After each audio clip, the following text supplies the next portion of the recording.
Nehemías tuvo una confrontación privada con el culpable y luego hizo un llamamiento público. Versículo 7 al final dice, y convoqué contra ellos una gran asamblea. Y cuando esa conferencia en privado no tuvo efectos sobre los nobles y los gobernantes, Nehemías lleva el asunto ante la congregación, igual como en Mateo capítulo 18. Y tiene 4 apelaciones. Apeló a su amor, señalando que son sus hermanos a quienes están robando. Exigís, versículo 7, exigís interés cada uno a vuestros hermanos. Y luego hace su llamamiento sólidamente a la palabra de Dios. Ahora, como ya sabemos, Nehemías estaba enojado porque el pueblo de Dios vivía sin tener en cuenta la palabra de Dios. Ya han regresado desde el cautiverio, no está establecido el templo, las sinagogas, la palabra de Dios está ignorada y pues desobedecían a sabiendas la palabra de Dios. Pero las cosas no son tan diferentes hoy en día. Los cristianos todavía toman la palabra de Dios muy superficialmente, a la ligera. Me alegro que estás aquí en ese culto esta mañana, pero ¿cómo está tu vida durante la semana, durante las horas? ¿Cómo somos cristianos? ¿Solamente los domingos cuando estamos aquí o somos cristianos 24 horas cada día? Amén. Pues debido a que la gente tomaba la palabra de Dios tanto a la ligera y debido a los cristianos no parecen tomar en serio la palabra de Dios hoy día, tampoco. Los cristianos, estoy hablando a los cristianos, es la palabra inspirada de Dios sin error. ¿Y cómo podemos tomarla tanto a la ligera? ¿Cómo podemos decir, bueno, sé lo que dice la Biblia, pero eso no es para mí? Eso no es para hoy, es para aquellos en aquel entonces. Sí, pero Dios entiende los problemas que enfrento y me perdonará. Excusas. O luego, sí, pero mis problemas son diferentes. Sí, pero como tú eres el único en el mundo con ese problema. Algo nuevo en 2000 años que nunca ha pasado a nadie más y tú eres único y Dios va a perdonarte por eso. No. Los cristianos son igual de culpables de jugar tan relajados con las escrituras y necesitamos convertirnos en personas del libro, en la práctica, no solamente en la profesión. En la práctica, hermanos, en la práctica. Bueno, es triste cuando el mundo perdido tiene mayores expectativas de los cristianos que nosotros mismos. Pueden ridiculizarnos, pueden burlarse de nuestros estándares morales, pero el mundo espera que los tengamos. Esperan que los cristianos sean diferentes. El mundo espera ver personas que sean diferentes. Los jóvenes pueden justificar acciones que saben que están mal, como asistir a fiestas donde abunda el alcohol o la fiesta diciendo, pero yo puedo ir, pero no bebo. Pero los no cristianos, ¿por qué estás aquí? Tú eres cristiano. Tú eres un cristiano. ¿Qué haces tú aquí? Ese no es tu lugar. Los jóvenes dicen que está bien, pero no está bien. Tenemos que poner la palabra de Dios como fundamento en nuestras vidas. No estoy hablando solamente de los jóvenes, estoy hablando de los adultos también. Entonces, Nehemías apeló les recordó el propósito redentor de Dios para Israel, en versículo 8, y les dije, nosotros, según nuestras posibilidades, rescatamos a nuestros hermanos judíos que habían sido vendidos a las naciones, y vosotros vendéis aún a vuestros hermanos y serán vendidos a nosotros, y callaron, pues no tuvieron que responder. ¿Sabes lo que está pasando aquí? Cuando Nehemías regresó a su tierra natal, volvió a comprar judíos hermanos que habían sido vendidos como esclavos. ¿Sabes lo que está pasando? Ahora sus hermanos judíos tomaban a sus propios hermanos como esclavos y los vendían a los gentiles para que Nehemías lo volviera a comprar. O sea, los judíos vendieron a los gentiles y Nehemías comprar de ellos. O sea, un círculo aquí. No sé si me explico bien. Los hermanos judíos tomaron sus propios hermanos como esclavos y los vendían a los gentiles para que Nehemías pudiera comprarlos de nuevo. Así, o sea, haciendo negocios aquí con la gente. ¿Lo veis aquí? Y vosotros vendéis aún a vuestros hermanos y serán vendidos a nosotros. Pues esa es la gente que nunca dejas escapar una oportunidad para enriquecerse, ¿verdad? Es sarcasmo, si no me conocéis. Ese es sarcasmo.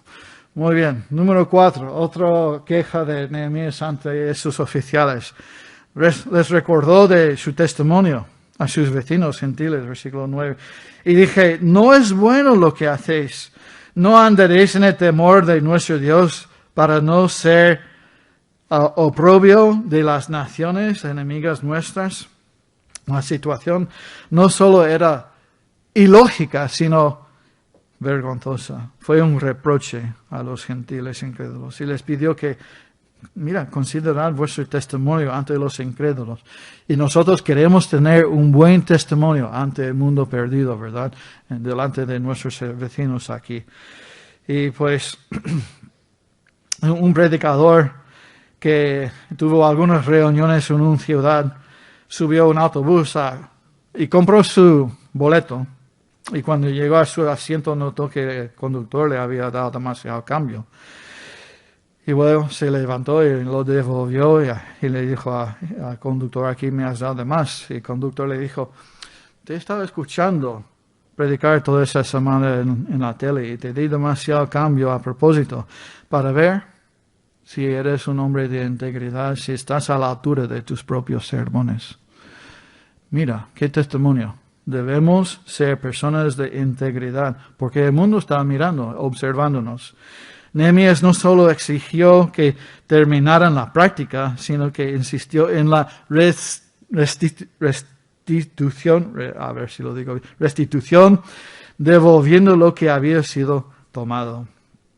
Bueno, eso nos llega a los últimos puntos. Y pues la corrección del problema, versículos 12 y 13. Y pues, versículo 11, os ruego que los devolváis hoy sus tierras, sus viñas, sus olivares, sus casas y la centésima parte de dinero, de grano, de vino, del aceite que demandáis de ellos como interés. Versículo 12. Y dijeron, lo devolveremos y nada les demandaremos. Haremos así como tú dices. Entonces convoqué a los sacerdotes y les hice jurar que harían conforme a esto. Además sacudí mi vestido y dije, así sacuda Dios de su casa y de su trabajo a todo hombre que no cumpliere esto, y así sea sacudido y vacío. Y respondió toda la congregación, amén. Alabaron a Jehová y el pueblo hizo conforme a todo eso. Entonces estaban los líderes, los que se habían vendido o comprado, los hermanos, su conciencia, porque sabían que por la escritura que estaban haciendo mal, había esa audiencia en pública, una declaración pública y ahora un arrepentimiento público y una promesa ante Dios en público. Y funcionó. Los nobles aquí admitieron su pecado, confesaron, pero Nehemías entendió acerca del corazón humano suficiente, que su hablar, sus promesas no valían nada. Los hizo jurar delante de los sacerdotes. ¿Lo ves ahí? Entonces convoqué a los sacerdotes y les hice jurar delante de las... es como poner la mano sobre la vida. Tú prometes decir la verdad, tú la verdad, nada más que la verdad. Pues poner la mano sobre la Biblia. Y cuando Nehemías sacude su vestido, ¿qué quiere decir esto? La gente en aquel entonces sabía lo que significaba. Si no cumplimos nuestra promesa, eso es lo que Dios va a hacer con nosotros. Eso es lo que Dios lo va a sacudir de su cuidado, su protección. Y gloria a Dios, Lo hicieron con alabanza en sus corazones, dice en versículo 13. Me alegro, me encanta cuando la gente responde así. Y respondió ahí en versículo 13 al final, toda la congregación, amén, y alabaron a Jehová. Qué bueno cuando la gente se arrepiente así, alabando al Señor. Nehemías había tenido un ataque de corazón seguramente. Esa es una cosa maravillosa de Dios. Bien. Vamos a ir a la última parte aquí, la conducta de Nehemías, versículos 14 a 19. Voy a leer poco a poco. La meta de Nehemías, al fin y al cabo, es la aprobación de Dios. Y todo lo que hizo no fue recibir la alabanza de los hombres, sino la aprobación de Dios. Y esa debería ser nuestra meta también, la aprobación de Dios. Porque Dios no es injusto para olvidar vuestra obra y el trabajo de amor que habéis mostrado hacia su nombre, habiendo servido a los santos y sirviendo aún. Entonces, vamos a ver el ejemplo de Nehemías en varias cosas. Primero, puso al lado sus derechos, en versículo 14 y 15. También, desde el día que me mandó el rey que fuese gobernador de ellos en la tierra de Judá, desde el año 20 del rey Artajerjes hasta el año 32, 12 años, ni yo ni mis hermanos comimos el pan del gobernador. Pero los primeros gobernadores que fueron antes de mí abrumaron al pueblo y tomaron de ellos por el pan y por el vino más de 40 ciclos de plata, y aun sus criados se enseñoreaban del pueblo, pero yo no hice así a causa del temor de Dios. ¿Qué pasa aquí? Nehemías dice, yo voy a ser diferente. No voy a ejercer mis derechos, los voy a poner al lado. Y como representante de oficial de gobernante, Nehemías tenía derecho de todas esas cosas, de exigir comida, alojamiento. Era su derecho, era legal, pero renunció a hacerlo, de recibir esos derechos o ejercer esos derechos en interés del bien del pueblo. Y ese es un principio que el apóstol Pablo dice en 1 Corintios 9. Era el derecho de Pablo ser apoyado por aquellos a quienes ministra, pero decidió no usar esos derechos. Y Nehemías igual no exigió apoyo para sí mismo ni permitió que su gente lo hiciera. Entonces puso al lado sus derechos. Tampoco se aprovechó de los demás. Versículo 16. También en la obra de este muro restauré mi parte y no compramos heredad, y todos mis criados juntos estaban ahí en la obra. Ahora, escucha. Nehemías sabe lo que va a hacer. Sabe que va a reconstruir el muro. Sabe lo que va a pasar.